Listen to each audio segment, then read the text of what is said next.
السلام عليكم ورحمة الله. النهاردة معانا أكلة الفول النابت، أكلات من الزمن الجميل. عندي فول نابت غسلاه كويس وشايلة منه البراعم اللي بتطلع منه في الجنب، وبصلة وفصين توم مفرومين مع بعض ناعم، وبس كده. عندي حل على النار هنزل فيها بمعلقتين من الزيت، واحط فيها البصل مع التوم اشوحهم بس يدبلوا، وبعد كده انزل عليهم بالفول النابت ونحمرهم مع بعض تحميرة كده بتاعت دقيقتين 3، لمجرد ان الفول ياخد تحميصة خفيفة قوي مع البصل مع الثوم، من غير ما البصل والثوم ريحتهم تغير او يتحرقوا او لونهم يغير، علشان ما يمرروش طعم الشوربة بتاعتنا. هنا هناخد دقيقتين 3 مع بعض على النار، ايدينا اول باول معانا علشان الفول ما يتحرقش.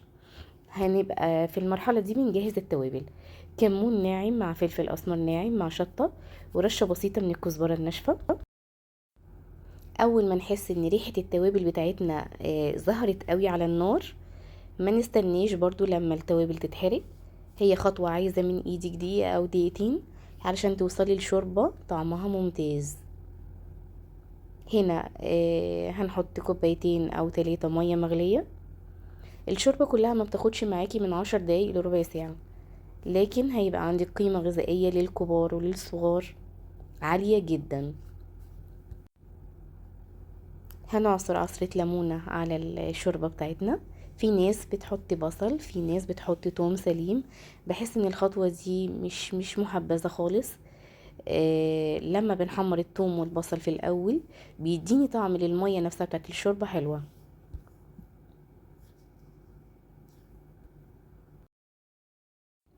في المرحلة دي هنحط شريحة ليمونة، هنسيبها على النار 5 دقايق بس لمجرد ان الفول يغلي.